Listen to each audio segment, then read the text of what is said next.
the runner-up candidate, Bernie Sanders, who's bringing out the new numbers and new voters.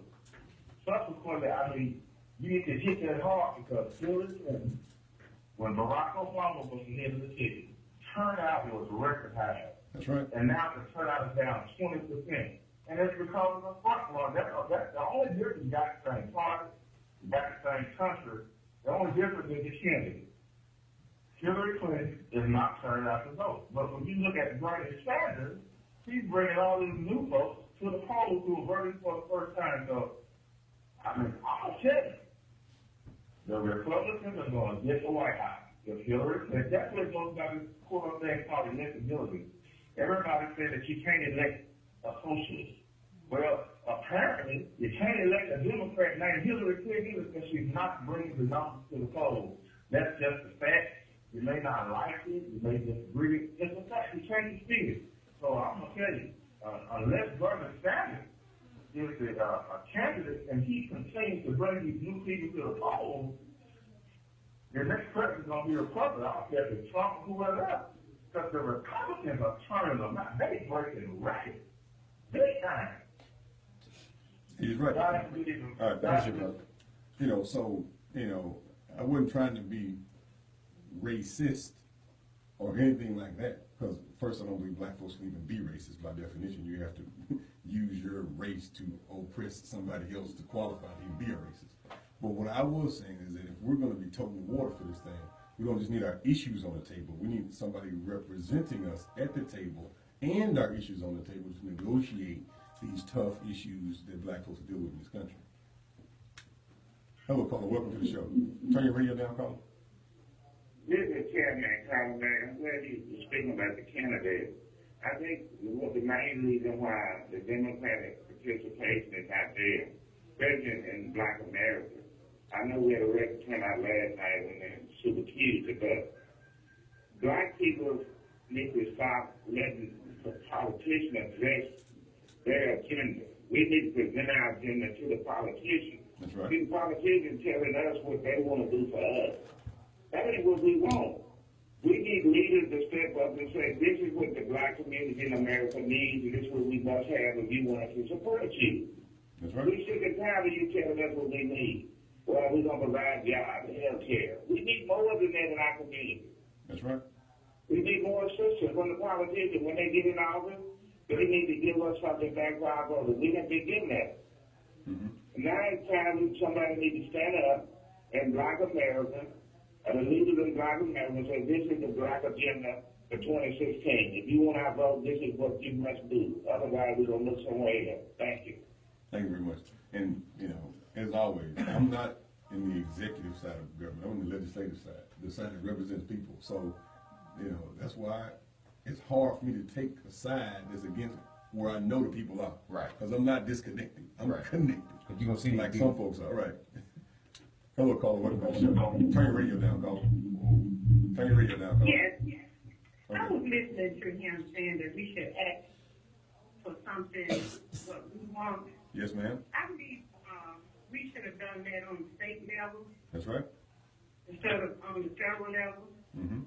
Because it's going to impact and affect us more on what happens in the state of Mississippi than it is in the whole United States. That's right. I didn't hear nobody asking whoever the governor is, I can't think his name right now, asking him to give us anything. You know, so we need to focus more on these people we're voting for in the state of Mississippi. So that's going to impact us way more than what's going to happen in the United States. You're totally right, sister. Thank you very much. And, you know, I want us to just get into that practice in all elections. Absolutely. Every time that someone presents themselves for public service, Right. the first question I ask is, what is your sacrifice? What are you going to give up? What are you giving up to get this? Right? Because if you sacrifice nothing and all you're getting is a win and you get some degree of relevance and represent folks, well, that's not good enough. You have to have some skin in the game. You know, what is your sacrifice, you know, for this whole position you're going for? And then secondly, I ask, you know, the normal questions. Okay, what do your research have you done that you're prepared to offer to the folks you're trying to represent? And so these are the kinds of questions that we got to ask at all levels, from constable to president. And that's why I was getting behind, Leon Seals, my constable, because he came in with a fire in his stomach and said, man, we got some things we need to do to fix this. And he was adamant about it. And we need to find more of those people. And we got to get people out the stands. We got a whole bunch of people that's playing pundit, right? And we got some folks that's on the field trying to Playing Iron Man. Right, playing Iron Man football. They got to playing wear both out. sides. Yeah, they wore out. You're playing offense, defense, and special teams, and we got to get more of our folks engaged in the process because, I think we're just at that point where a whole bunch of people need to invade the system, because there's a bunch of people in office that just plain need to go. And that's the thing we talk about organizing is calling on the faith leaders. We have to use the practice and what others are using and organizing inside of the churches and institutions for us, education and schools. We don't do that. They tell us, it's assumed that that's off limits. You're not supposed to be talking about that. You're not supposed to be doing that. Well, I tell people all the time, they don't want to get into politics, but when you're born into this world, you're born into politics. Somebody's making a decision for you. Understanding that you have the freedom of religion based off of politics. So understanding, depending on who's sitting in the office, depending on what you can and cannot do, regardless of how you feel about that person. So, President Obama was our contractor, but we didn't send him no plumber or no electrician. Those are folks that come from your state level and your congressional level, and definitely your local level and county level. So we have to start asking those serious questions. The lady was right, Cab Man is right, but we have to apply that knowledge. So that's why when we do voter registration, we talk about voter education. Knowing who you're voting for, why you're voting for, and does this person answer your needs that you see on a day-to-day basis? Okay. Hello, caller. Welcome to the show. You're live. Yes, thank you for taking my call. Is it too late to talk about the water situation? Go ahead, sister. Yes, I came home approximately a week ago, and I had a very tall telegram pole in my yard, and it was taller than the normal pole, and it had 3 metal things on it, and trying to find out who put it up and why they didn't give us a notice before they did it. So somebody put a telephone pole in your yard? Yes.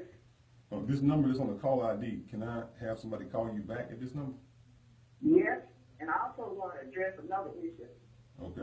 I was off work for the last 10 months on sick leave, and during that time, I live on Dogwood Trail. I had they paved our street, but I was able to see how they did it, and they put they kind of graded on both sides fairly, and in the middle they didn't grade it at all, and they blacktop was so thin that now holes and bumps are already in the road. So it was pitiful, and I called the office like 5 times and tried to get the someone to compensate in reference to they left all the blacktop and rocks and stuff in the gutters where they could stop up, and they didn't clean up behind them.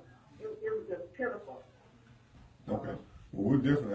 I know exactly what Dogwood Trail is, and we'll definitely get with the administration and the mayor's office to get some answers to where we are with this situation and how to get it rectified. Okay, if you would take my number and I got it down already. I don't want to call it out on the air because I don't want to give your phone number out to the world, but it's the 454 number. Yes, sir. And I really appreciate what you're doing, and we want to support you in your endeavors. And thank you for what you're doing for speaking out. Yes, ma'am. Thanks a lot. All right, thank you. Mm-hmm. And as we always do, the city government is broken up into 2 parts. You got the executive branch is headed by the mayor, and they have all the employees. They're in charge. If a council person ever talks about, tell you about they're gonna fix your street or fix anything, they're not telling the truth. The way this thing is set up is that all the power is underneath the mayor's office, and our job is accountability. So we definitely gonna continue to hold the administration accountable for work that has been done and work that needs to be done in the future, and the quality of that work. And because that's what we also have not done a lot in the past is the proper quality being put in place. Hello, caller. Welcome to the show. Hey, thanks for taking the call. Okay. I'm going to make a couple observations. One, I agree that we candidates are. That's right. And we should make demands. We should understand the attendance, and we should understand what our individual desires, our wants, and our needs are for our community. And not be dedicated to the local level, whether it's a city, municipality, county, state level, congressional level, or, as far as the district is concerned, or even national level. Number one. Number two, I think we should be educated in the process and understand, the delegate process. A lot of people think that a president is elected, for example, based on a popularity vote. That's not always the case. It's a delegate process. And the delegates who attend the convention do not select your particular candidate, but you still go and vote for that candidate, and that candidate wins the popular vote. That candidate could still lose the presidency. We've seen that happen in recent history. That's right. That's right. So I think we need to understand the process and not get tied up into, well, this is a Democrat, that's a Republican, that's a socialist, that's a capitalist. I think we should really understand whether it's at a national level, a local level, municipal level, city, county, or even congressional district level. We should understand the process, and we should understand what the candidates stand for. And the third observation is this: we should hold the candidates who vote for us accountable and present them with our demands. Say, in order for me to give you my vote, here's my checklist of things that I want you to do. And if they make pledges for those things, we should hold them accountable and call them out. Whether they're Democrat, Republican, Socialist, I hate to say that word, but that would really destroy it. Whoever's in office, whoever's in office should be held accountable for what the actions they take while they're in office. I think so. Let me make my comments and I'll listen out there. All right, thanks. And like the caller was saying, I don't know if everyone could hear the caller properly, but what we were saying was, we should be able to hold folks accountable no matter what level of government they play a role in, and people should know the process. So let me just go over that process very briefly here. It started on March the 8th. Right. On February 8th, which is the precinct caucuses here in Mississippi. On March the 12th, you have your county conventions all over the state. Mostly will be done in your courthouses, and those county conventions are where you elect your county delegates and the county executive committee. The county executive committee is who will be in charge of all elections for the next 4 years, right? They're the ones who run the Democratic elections and those types of things.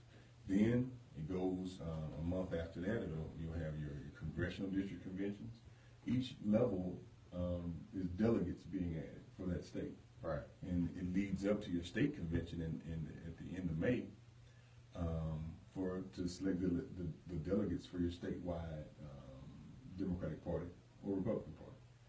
Then after that, you'll have your national convention, the DNC or the RNC, the Republican National Convention or the Democratic National Convention, where all these delegates who start off all at the precinct level, went to the county level, went to the congressional district level, and the state level, come together, and those folks provide the nomination for the two parties that are in place. Hopefully, it's always in line with the popular vote, but it's not always designed that way. Me personally, like I always say, I believe that the whole government system was built up not to do the will of the people, but to do the will of some people. That's just the way the structure is built. Because if it was just to do the will of the people, there would be no delegates. It would just be who got the most votes. What you want. Hello, caller. Hello, caller. Welcome to the show. You're live. What's your question or comment? Yes, I was calling. I was trying to see. Do you know? I don't know. The lady, the pastor, she comes on Tuesday, I believe, and she having revival on Wednesday. Do you know where it's at? Oh, sister, I'm sorry. I do not have the answer to that question for you. Okay, thank you. Mm-hmm. And so as we go through this process, I'm glad that folks are getting more engaged because it's an undercurrent out there in the electorate of folks who don't feel like they've gotten what they deserve. And that's what Bernie Sanders and Donald Trump have tapped into. Right. That group of folks who feel like, hold on, man, I got to get involved in this process. There's something wrong. I got needs that are not being met. I don't think the government represents me and what I'm looking for. That's what both sides have tapped into. I think it is. We got a call. Hold on one second. Hello, caller. Welcome to the show. Good evening, Brother Stamp. Hey, brother. Let me ask you a question about this land ownership that these people trying to. This property that's in the neighborhood that if you live on adjacent to it on the same street. Mm-hmm. What about all the back taxes that hadn't been paid? Is the new owner going to have to pay those taxes? No, the new owner is going to have to pay either $10 for a vacant lot or $50 if it has a structure on it. If it's a city-owned piece of property, you know, if it's not owned by the city, that's a different conversation. If it's state-owned or tax and all that, that's a whole different process. But what we're trying to do as a city is do everything we can do to solve the blight problem that's going on. And if the city owns a piece of property, we're trying to get it into the people's hands, and the neighborhoods can help us rebuild these things. We can get some roll-off dumpsters in your neighborhood to pick all this trash up, to make this summer and this season of 2016, when the weather breaks and it gets warm, it's going to be our season of work. I'm rolling my sleeves up. I'm getting my stuff together so we can hit the ground running. Because I want to come back and serve y'all in 2017. So if I don't get it done in 2016, I know the folks over in the Queens and West Side and Grove Park gonna have something to say. So you know, I'm trying to set stuff up so that we can have a banner 2016 year. I think that's a pretty good thing, but when will a list be published to let people know what these properties are? Okay, so let me tell you the process. So we just voted for it last Tuesday.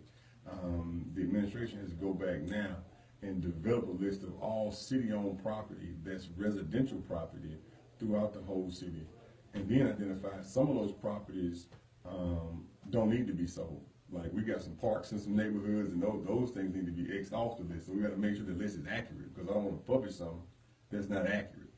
You know, because once I publish it, now, you know, if there's a mistake on it, you know, that's not a good thing. So that's why the list hasn't been published. I want to make sure that what we do publish is accurate. Okay. Okay. So about mid-April, we'll be rolling this program out and kicking it off. And for the first 6 months, the only people who can purchase property are the folks who live in the neighborhood or the neighborhood association. Right. All right. And then after that 6 months is up, other folks in the city can purchase property. But for that first 6 months, and we'll have a town hall meeting pretty soon to lay it all out, and we'll let you know when that town hall meeting is. All right. Hello, caller. Welcome to the show. Yes, sir. I have a question I would like to ask. Me and I just hang up and listen. What would it cost, since the water at the plant is safe, what would it cost to bottle water from the plant and possibly sell it at a low cost or whatever? What would it cost to have a bottling operation from the plant? I appreciate it. Yes, sir. Brother, you must be one of those long-time listeners. About a year ago, I said the city needs to start bottling water, since folks buying bottled water. Right. Right. Why don't I just invest in a bottling operation and put the water on the shelf and sell it and make some more money, so then hopefully we can get these water bills down. Right. Because it's all a revenue business. So, you know, we brought that forward, and I'll keep championing that thing so that we could increase our revenue that way, because it's a revenue business. When I go to Walmart and I see every cart with a case of water underneath the bottom of it, right? Well, that means that I need to get in that business, right? And offer a quality product that's comparable. Turn your radio down, caller. Caller, you live on there. Turn your radio down. Mr. Stamp, Yes, sir. have you had any plans to run for mayor? Because you're the only one seem to be looking out for the city interest. They charging all this money for water bills. You see, they can't pay $10, $20 to have every house tested. You have my, if you do, decide. I appreciate it, brother, and you know, I'm going to address that too. You know, while since the brother raised the question, we're at a very pivotal point in Jackson. It's real fragile, and the conversation about running for mayor, for me, first off, with a lot of people already in that conversation, then you could end up being a Memphis. All the progress we've made through elections. Right. Memphis just elected a white mayor. Nothing against the brother. You know, I think that, you know, he had the right to run, right? But that's progress that was made through positions that folks had never had the opportunity before. right? And I don't think that we should give up that progress because, you know, what happens next is you elect a white mayor, then you end up with a white police chief, and a white fire chief. Not out of racism, nothing like that, just out of professional comfort. Because if you didn't grow up with folks, you're gonna bring folks in who you got a professional comfort with. That you trust. That you trust, you know? And sometimes that person white, sometimes that person black, right? Me personally, I just want the person to be qualified, but we've had progresses here in the city of Jackson. And when you got 10, 15 folks that are in this process, then it dilutes the vote, and you could very well find yourself not even in the game, period. Right. See, there's a big game being played in the city right now that they're trying to use ego to get people to say, well, I want to run for mayor. Right? So once you step out there like that, then they get 10 of y'all out there, and then now whoever can hold on to 25% of the vote can just march on to the finish line. Where everybody else is all divided, fighting, cutting each other down, talking about each other, and all this kind of stuff. Or not participating, period. Or not, right. You know, so do I feel that I'm a competent leader? Of course I do. Do I feel like I got a skill set that the city can? Of course I do. But at this juncture right now, you know, we need stability. And the question I have for anybody that's running for mayor, and I want everybody else to ask these questions too. If you hear somebody running for mayor and they're not willing to put 12 years into this thing, see, what the city needs is a mayor and 5 or 6 council people to roll their sleeves up and give it 12 years, solid together. I'm going to cover you when they come after you. You're going to cover me when they come after me, right? And if anybody that's running for mayor is not willing to give 12, maybe even 16 years and bring in a regime, not just some friends, but a regime of folks with the same level of commitment, the city will be giving a disservice because that's what the city needs. So if someone is putting their name in the hat for running for mayor and not willing to give that level of commitment, they're being I feel, this is just Dekeither, I feel that they're being disingenuous to what the needs of the people really are, or they don't really understand what the people really need, and thus they shouldn't be running for mayor in the first place. And that's like you said before, some people. Some people. So it goes back to looking at what was that person doing. And I always talk about community leadership, pastors, and organizers, and everybody. These are people that do things without political title. Mm-hmm. So look who's doing something now without that title as being mayor or being a senator or a governor. And that's who you get your forces behind and help support that brother or that sister to do that. But not somebody that you never saw, never seen, and all of a sudden they have a million plans and it's going to sound good. Because when people tell you they don't have nothing to work for you to do, then you have a problem. Let's get this call. Hello, caller. Hey, turn your radio down, caller. Turn your radio down, caller. What's your question or comment? Hello, caller. Welcome to the show. What's your question or comment? Hello, you're on the air, caller. Councilman, I got a do you know for you. All right, did you know? Last week, they were protesting over at the Capitol about the flag. They had a statewide protest at the Capitol about the flag, and for like the last 2 years, well, for years we've been protesting about the flag and the symbology that Confederate flag has.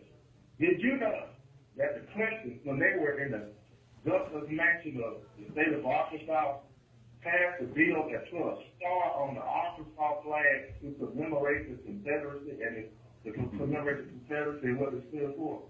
Yes, so sir. I did know, but say it again so folks who know what you're talking about. Okay.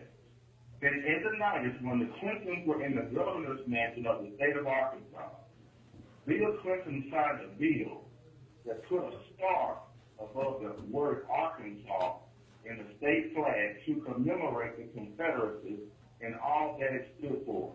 So just as we here in Mississippi have been fighting this fight for several years now about our flag and the symbology of the Confederacy and slavery, the Clintons put a star on the Arkansas flag to do that very thing. Now, to me, that is talking out of both sides of your neck. It's sacrilegious, and it is disingenuous for us to just forget the fight that we've had right here in Mississippi for many years about this flag, and go and vote for people who did the same thing when they were in a position to stop it. Okay. So I can't vote for the Clintons because I am not for any symbology of the Confederacy representing an entire people, especially black people. Thanks, sir. we got 2 minutes left to go. Mac, we're gonna go Mac, then go back to the pastor. All right, I want to address two things you said. Well, I'm gonna just say one. Bernie Sanders and Trump. The thing what people are looking for is somebody to be unapologetic. All right, not passive, not being that saying what's politically correct, but saying what's need to be said and what's being echoed by a lot of people and what are meeting the needs of a lot of people. You know, my grandma would tell me that a person believes the lie before the truth any day because it sounds better, but we need to hear the truth. And a lot of people now are waking up and want to hear the truth. And they want that. They want you being able to say it because you have two people that on both sides for that they don't care. And they don't care because they're going to say what they're going to say because their life is going to continue after the election if they get elected or not.